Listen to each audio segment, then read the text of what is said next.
masharti kuwa watapokea hivi karibuni. Rais Ruto hata hivyo amesisitiza kuwa serikali yake haitategemea mikopo kuwalipa wafanyakazi wake bali kutegemea mapato kutoka kwa ukusanyaji ushuru. Rais aidha amehoji kuwa litakuwa jambo la busara kudhibiti ukopaji wa deni wa taifa. We will not continue the old tradition of borrowing money to pay recurrent expenditure, to pay salaries.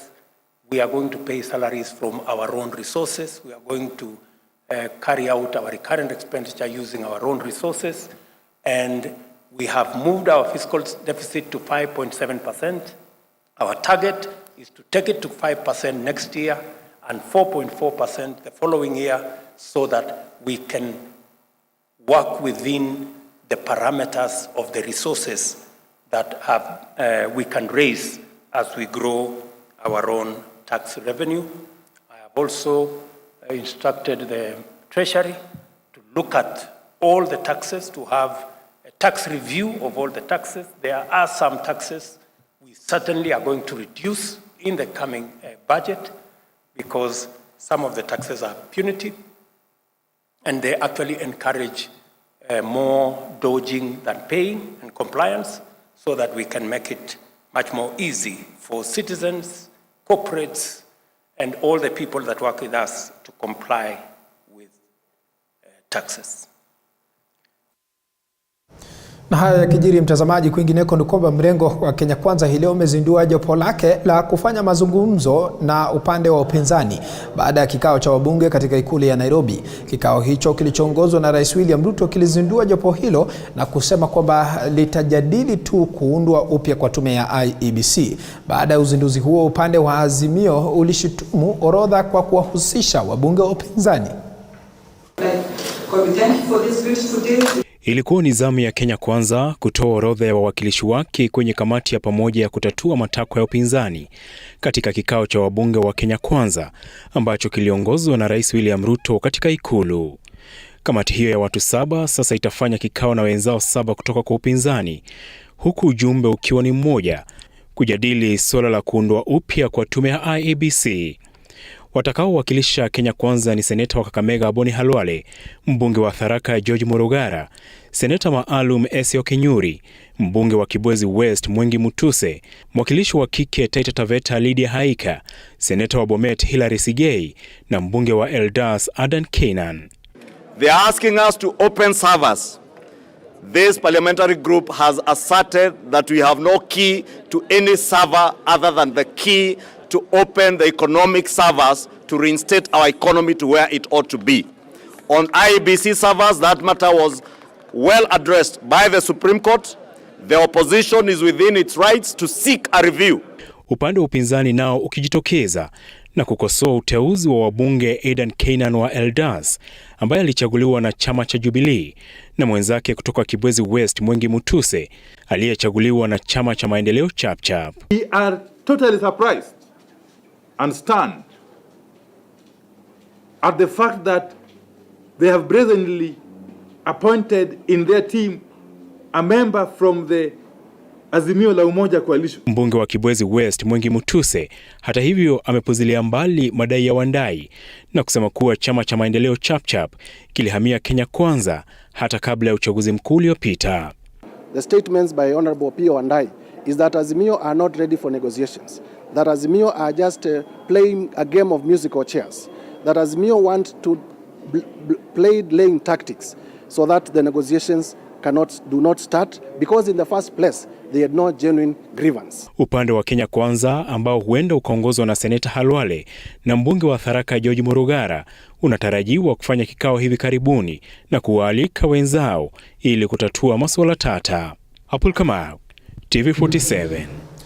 Na mtazamaji, tukiachana na hayo, Rais William Ruto amesema kwamba utawala wake umejitolea kutokomeza kile alichokitaja kama utamaduni wa kizamani wa kuzuia viwango vya juu vya utendakazi katika utumishi wa umma.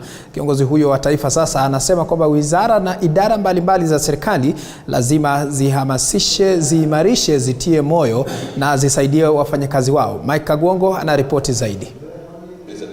Rais William Ruto amewataka watumishi wa umma kutekeleza vyema kwa uwazi na uwajibikaji wanapotekeleza majukumu yao. Akizungumza wakati wa kutolewa rasmi kwa ripoti ya tathmini ya utendakazi wa wizara, mashirika ya serikali na taasisi za elimu ya juu kwa mwaka wa fedha wa 2021-2022 katika ukumbi wa KICC jijini Nairobi, kiongozi huyo wa taifa amesema Wakenya wanataka kiwango cha juu cha utendakazi kwa utumishi wa umma, akibainisha kuwa matarajio ya wazi yalitangulia katiba mpya. The imperative of ensuring that the provisions of the public service to citizens meets a specified constitutional threshold makes it inevitable for us to insist upon a more standardized, rational, and evidence-based management regime. Ili kuhakikisha uwazi na uwajibikaji, Rais William Ruto amesema serikali imedhamiria kuimarisha usimamizi wa utendaji kama njia ya kuhamasisha, kuwezesha na kuratibu utumishi wa umma. We must do our part in full to ensure that this event and the process it represents underscores high professional standards. Ruto amesisitiza haja ya kuhakikisha kukamilishwa kwa miradi inayofaa iliyopangwa na ambayo tayari imeanzishwa kabla ya serikali kuanza miradi mingine mipya. Hata hivyo, amewataka watumishi wa umma kutokomeza vitendo vyote vya kuhujumu na kudidimiza viwango vya juu vya utendaji kazi katika utumishi wa umma, na badala yake wavitie motisha, waimarishe na watie moyo na waviviunge mkono. Naibu Rais Rigathi Gachagua kwa upande wake amesema utumishi wa umma ulio bora na ulioshirikisha wananchi ndio ufunguo wa utoaji huduma kwa Wakenya. Mike Kagwango, TV47, Nairobi. Na mtazamaji, tukiachana na taarifa hiyo, kwa sasa tunaangazia hali ya afya ilivyo katika shule tofauti tofauti, ambapo idadi ya wanafunzi wa shule ya wasichana ya Mukumu walioaga dunia baada ya kula chakula kinachokisiwa kuwa na sumu sasa imefikia 3 baada ya mwanafunzi mwingine wa kidato cha 4 kuaga dunia. Diana Munyasia mwenye umri wa miaka 18 aliaga dunia akiwa katika hospitali ya rufaa ya Kakamega alikokuwa akipokea matibabu. Antin Kilemi anatuarifu mengi zaidi. Mwanafunzi mwingine wa shule ya wasichana ya Mukumu ameaga dunia na kufikisha idadi ya wanafunzi waliofariki baada ya kula chakula kinachokisiwa kuwa na sumu hadi 3. Diana Munyasia, msichana wa umri wa miaka 18 na ambaye alikuwa mwanafunzi wa kidato cha 4, aliaga dunia akipokea matibabu katika hospitali ya Kakamega alikokuwa amelazwa kwenye chumba cha wagonjwa mahututi. Diana hakukuwa na nguvu ya kuongea, isipokuwa aliamuka kukula. Walikuwa wanaongea na brother wake, atasemako kidogo hako hapa. Lakini mimi nilimuhimizi ya kwamba Diana, kuwa na imani, utapona. Hilo ndio jambo nilimwachia. Kulingana na wazazi wa mwenda zake, ni kuwa mwana wao alirejea nyumbani akilalamikia maumivu ya tumbo, kuendesha na kutapika. Mamake mzazi anaelezea uchungu alionao kwa kumpoteza mtoto wake ambaye alikuwa ni tegemeo la familia. Miwa, sina kazi, naamka mapema na lala kama saa imeenda. Ili nilipia Diana yangu school fees. Diana alikuwa anaenda kumalizia. Mimi nimeona uchungu kwa kupoteza Diana, na alikuwa anaenda kumalizia. Na hata kuuliza Mukumu, mimi sina deni huko. Hata Diana vile alikuwa ameenda, nilikuwa nimeclear school fees yake nikingojelea tu tamu yenye nakuja nimalizie, sina deni yoyote. Wanafunzi zaidi ya 500 waliripotiwa kuugua baada ya kula chakula kinachokisiwa kuwa na sumu, 124 wakilazwa hospitalini. Kwa sasa, wanafunzi wengine 4 wangali wamelazwa na wanapokea matibabu katika hospitali hiyo ya rufaa ya Kakamega.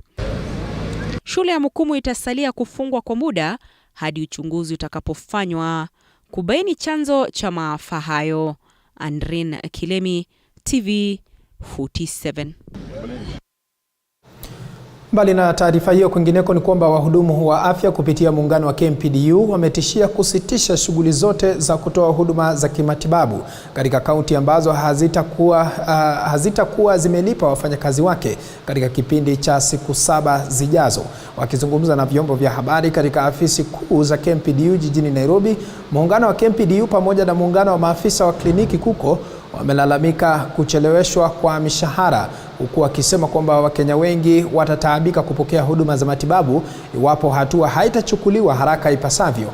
Wahudumu hao wa afya pia wamekiri kuwa takriban kaunti 40 hazijawalipa wahudumu wa afya, huku wakitoa ilani ya siku 7 kuwa iwapo hatua mwafaka hazitachukuliwa basi huduma hizo zitasitishwa katika kaunti husika.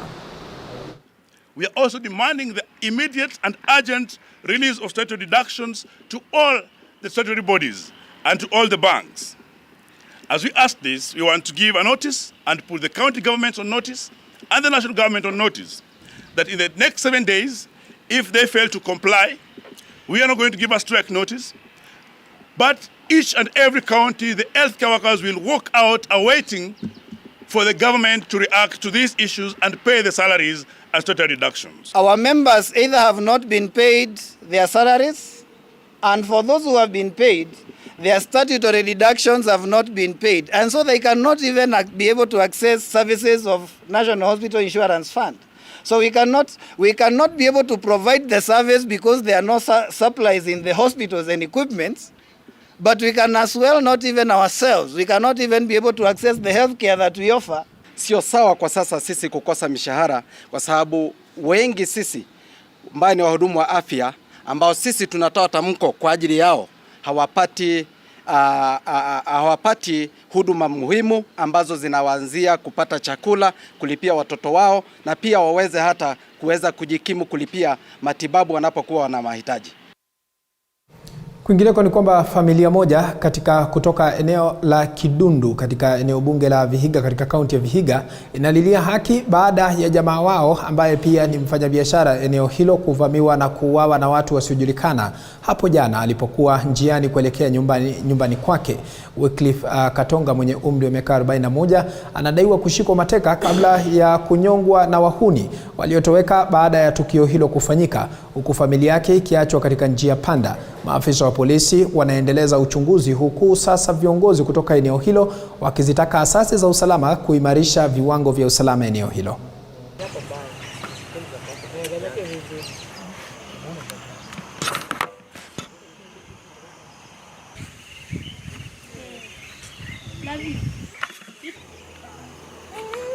Karo! Tena kuongeza ya pili, Karo! Watoto wakaniambia baba anaitana nje. Na mimi nikaruka kwa bedroom mbio. Nikachukua taa tukatoka. Tukakuja tukafika pale wa Mondo. Nikaangalia mtu alikuwa anaitana sioni, nikaitako watoto wakaitako baba aitiki.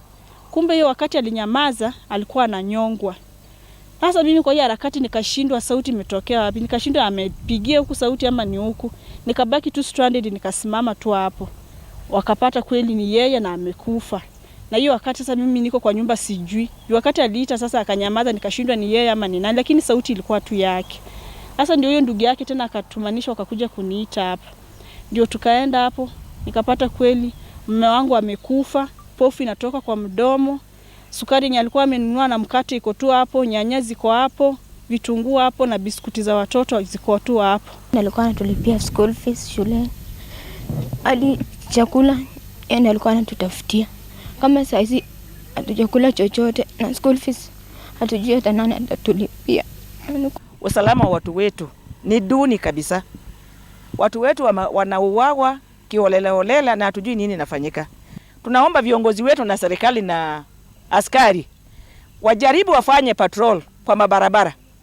Tena tunaomba serikali yetu ya county government kama ni kuweka mataa the security flylights waweke kwa barabara.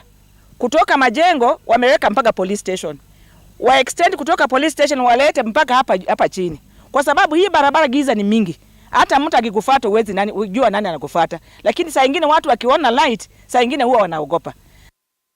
Na mtazamaji, taarifa hiyo kwa sasa inanipeleka katika pumziko mafupi, lakini tukirejea tunakuja na mengi zaidi, usiende mbali.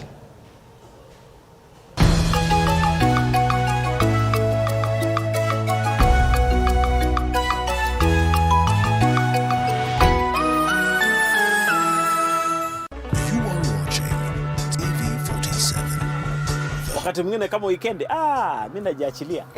Hata ukumbuki hii story. Nikifika watu wangu wakinipokea na kupokeleka. Umeset the mood. Nimeset the mood. Naweza kupokeleka. Nikisema kwamba mzima popote pale ulipo, nikikukaribisha katika kipindi Mfahamu Kiongozi. Jina langu Elizabeth Mutuku. Katika kipindi Mfahamu Kiongozi tunakupa nafasi kutangamana nao kila siku ya Alhamisi kuanzia saa 1:30 kuendelea. Siku nyingine tutapatana papa hapa umjue kiongozi mwingine. Jiunge nasi toka hapa hadi ufuoni mwa bahari. Meli yetu itakapotua nanga kwa uhondo ribo ya riwaya hii mwisho wa kosa. Monica.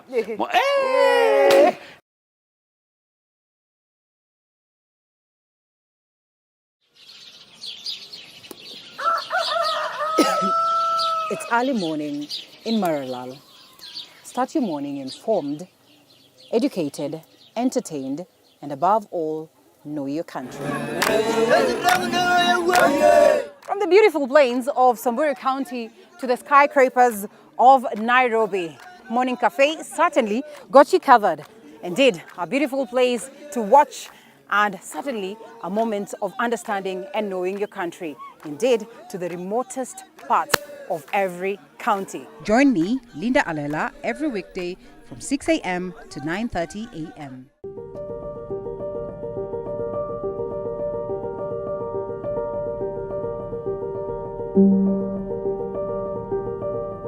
The diversity of Kenya's wildlife has garnered international fame. This is pellets that we give to the tourists, the giraffes. We ration because we don't want the giraffes to eat too much of this. We want them to have more of the natural browse. We may not always get the opportunity to go out to see the wildlife, but you'll never miss the opportunity to see it from the comfort of your couch. This is home to animals that have been found out there either injured, abandoned, or confiscated from people who are holding them illegally. Only on TV47 Wildlife, every Sunday at 7:30 p.m. The home of untold stories.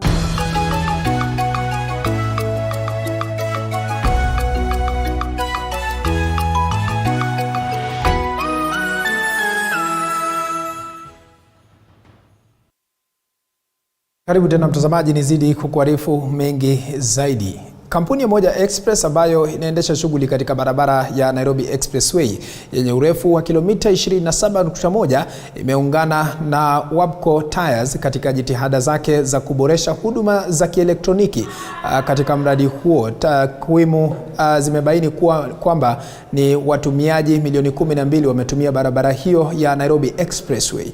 Ushirikiano huu unajiri baada ya kampuni ya moja Express kuanza kampeni ya usalama barabarani, ambapo kampuni hiyo imekuwa ikishirikiana na wataalamu kutoka huduma za dharura kwa wateja wake na kuhamasisha watumizi sahihi ya barabara. Wakurugenzi wakuu wa moja na Upeo waliutaja ushirikiano huu kama hatua inayoelekeza malengo ya kampuni, wakielezea matumaini yao ya kushirikiana na wadau wengine wa namna hiyo. I want to mention that we are both in the same field, targeting the same customers, that is motorists, and we saw it necessary to join hands to be able to just share and collaborate on how best we can improve the customer experience journey for our customers jointly. And this is very important to us, and we saw it as necessary to celebrate this morning. We believe that this partnership will enable us to offer our customers an even better experience on the Expressway. So we look forward to working closely with Upeo Tires for other aspects and with more opportunities. Of course, we are also welcome more and more the other partners. Then we ensure that our customers are well taken care of and also we continue benefit through our partnership. Tukiachana na taarifa hiyo, kwingineko ni kwamba kampuni ya Cape Media imemfadhili rasmi Faith Mwende ili kukwea mlima Everest, mlima mkubwa zaidi duniani. Kulingana na msimamizi wa jopo kazi la mipango ya safari ya Mwende John Thiomo, Mwende amekuwa akikwea mlima na hivyo uamuzi wa kukwea mlima Everest ni dhabiti. Aidha, Mwende aliyepokea fedha rasmi za kufadhili safari yake kutoka kwa afisa mtendaji wa kampuni ya Cape Media Ken Otwenyo alisema kwamba lengo kuu la safari hiyo ni kuhamasisha ulimwengu kuhusu mabadiliko ya tabia nchi na magonjwa ya kiakili. Kulingana na Ken Otwenyo ni kwamba kampuni ya Cape Media inajitahidi katika kuhakikisha taifa linapambana na changamoto zinazotokana na mabadiliko ya tabia nchi. Dr. Faith has decided that she wants to hike and summit the highest mountain in the world, that is Mount Everest. And this, when successful, will make her the first Kenyan citizen woman to have gone to the top, to the rooftop of the world. But of course, all this is for a cause. It's an honor and a privilege to be here as I embark on this journey to the rooftop of the world. And this just as Mr. Fiona had said, as after embarking on the rooftop of Kenya, rooftop of Africa, it was now time to embark on the rooftop to the world, Mount Everest, and with a call on climate change and also mental health. And this is a reflection of our commitment to our commitment to climate action and climate change globally, and everything that we're trying to do to mitigate the climate risks that we're facing even as a planet.